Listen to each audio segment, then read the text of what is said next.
Weight gain mistake यानी कि वो मिस्टेक जो लोग वेट गेन जर्नी के दौरान करते हैं। यानी कि जब भी लोग अपना वेट गेन करने का ट्राई करते हैं तो उस बीच उनको तो नहीं पता रहता, लेकिन वो बहुत सारी ऐसी गलतियां कर देते हैं जिसका असर उनके वेट गेन जर्नी पे पड़ जाता है। अब ऐसे में होता ही है कि जो पतले लोग रहते हैं वो बहुत खा रहे हैं, वो जी जान लगा के मेहनत भी कर रहे हैं, एक्सरसाइज कर रहे हैं, वर्कआउट कर रहे हैं, अपनी डाइट भी प्रॉपर रख रहे हैं, लेकिन उसके बाद भी उनको रिजल्ट नहीं दिखता और फिर वो डिमोटिवेट हो जाते हैं। तो आज इस वीडियो में आपको यही 5 मिस्टेक बताने वाला हूँ जो आप अपने वेट गेन जर्नी के दौरान करते तो हो और आपको भी इसका आइडिया नहीं है। तो ये सारी चीज को आपको भी अवॉइड करने, नहीं तो आपका वेट गेन जर्नी बर्बाद हो जाएगा। तो बात करते हैं पहले मिस्टेक की जो हर कोई करता है और ये बहुत कॉमन मिस्टेक है। तो इस मिस्टेक को हम नाम देते हैं चूज योर कैलोरी वाइजली। अक्सर लोग क्या करते हैं वेट गेन जर्नी के दौरान, वो लोग सोचते हैं कि जब हम ज्यादा से ज्यादा खाना खाएंगे तो उससे हमारा वेट गेन हो जाएगा। और वो ज्यादा से ज्यादा खाने में भी उनका ऑप्शन क्या हो जाता है, जंक फूड। यानी कि वो वेट गेन तो करना चाहते हैं, लेकिन वेट गेन करने के लिए वो डाइट पे क्या ऐड किए हैं, बर्गर, पिज्जा, मोमोज, यानी कि पूरा जंक। अब मैं आपको एक चीज बता देता हूँ, जब आप जंक फूड खाते हो तो हो सकता है कि आपका वेट गेन बिल्कुल हो जाए, लेकिन उससे जो आपको फैट मिलेगा, यानी कि उस जंक फूड से जो आपको कैलोरीज मिलेगी, उस कैलोरी से जो फैट बनेगा वो बिल्कुल भी आपके लिए हेल्दी नहीं है। क्योंकि जब आप वेट गेन करने के लिए खाना खाते हो तो बॉडी को सिर्फ कैलोरीज नहीं चाहिए रहता है, उसको चाहिए रहता है अच्छे न्यूट्रिएंट्स, जो कि ये जंक फूड में बिल्कुल नहीं होता। इसको ऐसे समझते कि सपोज 2 पर्सन है, एक पर्सन डेली 2000 कैलोरीज ले रहा है, लेकिन उसका कैलोरीज आ रहा है बर्गर, पिज्जा और कोल्ड ड्रिंक से। वहीं दूसरा पर्सन है वो भी 2000 कैलोरीज ले रहा है, लेकिन उसके कैलोरीज आ रहे हैं ओट्स, राइस, दाल, सब्जी, ये सब से। तो 6 महीने बाद जब आप पहले पर्सन की बॉडी देखोगे जिसने पिज्जा, बर्गर, कोल्ड ड्रिंक ये सब खाया था, तो उसकी बॉडी में आपको सिर्फ बेली फैट दिखेगा, फेस में टोटली पफनेस दिखेगी, उसके अलावा बॉडी भी पूरा सॉफ्ट दिखेगा। वहीं दूसरा बंदा जो खाया था ओट्स, राइस, दाल, सब्जी, उसकी बॉडी में आपको मसल मास देखने को मिलेगा, बॉडी स्ट्रॉन्गर दिखेगी, उसके अलावा उस बंदे का स्ट्रेंथ भी इंक्रीज हुआ होगा। तो कहने का मतलब ये है कि बॉडी का वेट बढ़ाने के लिए सिर्फ आपको कैलोरीज ही नहीं खाना है, क्योंकि कैलोरीज तो मैटर करता है, उसके अलावा उसका न्यूट्रिएंट्स भी उतना ही मैटर करता है। तो चूज योर कैलोरी वाइजली। अब बात करते हैं हम दूसरे मिस्टेक की जो हर कोई करता है अपनी वेट गेन जर्नी के दौरान, जो कि है हर दिन अलग अलग समय पे खाना खाना। देखने में ये बहुत छोटी सी बात लग सकती है कि हम हर दिन अलग अलग समय पे खाना खा रहे हैं, तो इससे हमारी बॉडी पे क्या ही फर्क पड़ेगा। लेकिन देखो, हमारे बॉडी को कंसिस्टेंसी पसंद है, यानी कि आप कंसिस्टेंट रह के वर्कआउट करोगे तो बॉडी उस हिसाब से ग्रो करेगी। अगर आप कंसिस्टेंट रह के डाइट करोगे तो बॉडी उस हिसाब से न्यूट्रिएंट्स अब्सॉर्ब करेगी। बिल्कुल वैसे ही अगर आप कंसिस्टेंट रह के अपनी डाइट को टाइमिंग पे लोगे तो बॉडी को पता रहेगा कि कौन से टाइम पे उसको कैसा वर्क करना है, कब खाना डाइजेस्ट करना है और कब न्यूट्रिएंट्स अब्सॉर्ब करना है। तो अब अगर ऐसे में आप अलग अलग टाइम पे खाना खाते हो तो उसका असर आपके डाइजेशन में भी पड़ेगा, आपके न्यूट्रिएंट्स अब्सॉर्प्शन में भी पड़ेगा। और जब असर इन दोनों चीजों पे पड़ेगा तो आपको आपके शरीर पे रिजल्ट्स आसानी से देखने को नहीं मिलेगा और इसका असर आपकी बॉडी के ग्रोथ पे भी पड़ेगा। तो अगर आप अपने वेट गेन जर्नी को लेकर एकदम सीरियस हो तो अपनी डाइट को लेकर भी सीरियस हो और इसका एक कंसिस्टेंट टाइमिंग रखो। जिस टाइम में ब्रेकफास्ट करना है उसी टाइम पे ब्रेकफास्ट करो, जिस टाइम पे लंच या फिर डिनर करना है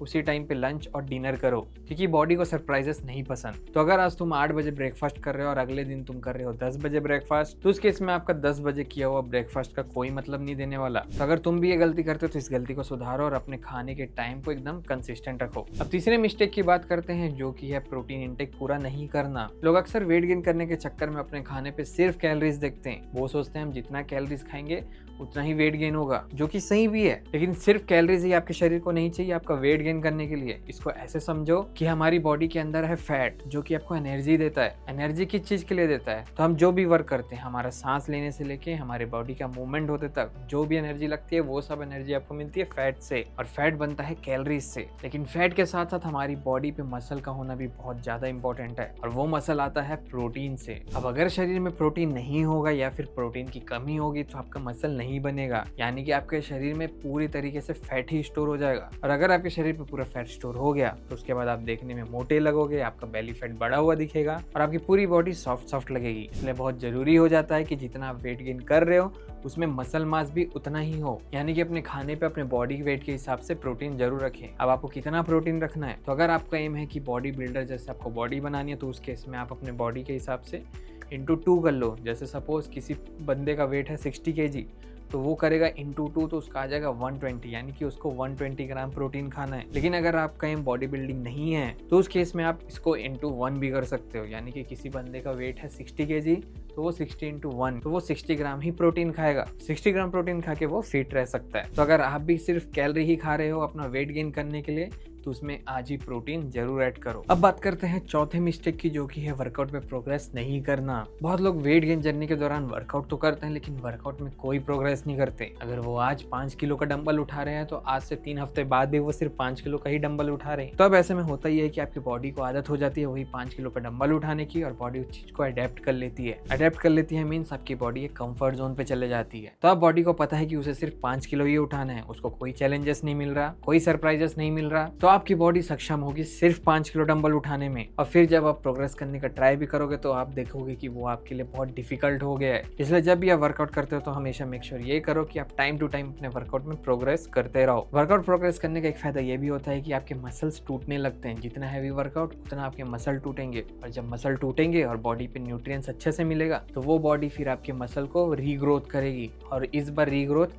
पहले से ज़्यादा बड़े साइज पे होगा। और हमारे बॉडी का हमेशा से एम यही होता है कि हमको ज़्यादा से ज़्यादा मसल बढ़ाना है। बॉडी गेन करने का मतलब सिर्फ फैट नहीं होता, बॉडी गेन करने का मतलब होता है कि आपके शरीर पे अच्छा खासा मसल मास हो, और वो मसल मास आएगा आपके हैवी वर्कआउट और अच्छे न्यूट्रिएंट्स से। तो अगर आपके डाइट में ऑलरेडी अच्छे न्यूट्रिएंट्स हैं और आप वर्कआउट भी प्रॉपर कर लेते हो तो उस केस में आपकी बॉडी के मसल ग्रोथ भी फास्ट हो जाएगा, और आपके वेट गेन में भी आपको रिजल्ट दिखने लगेगा। अब पांचवा मिस्टेक जो हर कोई करता है आज के समय पे, फिर वो डिपेंड नहीं करता कि वो वेट गेन कर रहा है या फिर वेट लॉस कर रहा है। ये मिस्टेक इतनी कॉमन हो चुकी है कि ये दोनों लोगों पे ही बैठती है, और ये मिस्टेक है स्लीप और रिकवरी नहीं करना। जब भी आप वेट गेन करते हो या फिर वेट लॉस करते हो तो उन दोनों ही केस में आपके बॉडी को रिकवरी और स्लीप बहुत ज्यादा इंपॉर्टेंट हो जाता है। अब अगर ऐसे में आप अपने बॉडी को सही स्लीप नहीं देते हो तो वो अच्छे से रिकवरी भी नहीं करेगा, और जब वो अच्छे से रिकवरी नहीं करेगा इसका मतलब आपके बॉडी पे कोई ग्रोथ, कोई चेंजेस देखने को नहीं मिलेगा। और सोचो आपने अपने बॉडी को स्ट्रिक्ट वर्कआउट भी करवाया, उसके बाद अपने बॉडी को अच्छी डाइट भी दी जिसमें आपको अच्छे खासे न्यूट्रिएंट्स भी मिल गए, लेकिन रात में जब सोने की बारी आई तो आपने सिर्फ फोन स्क्रॉल किया या फिर टाइम पास करके अपनी स्लीप शेड्यूल को खराब कर दिया। उसके बाद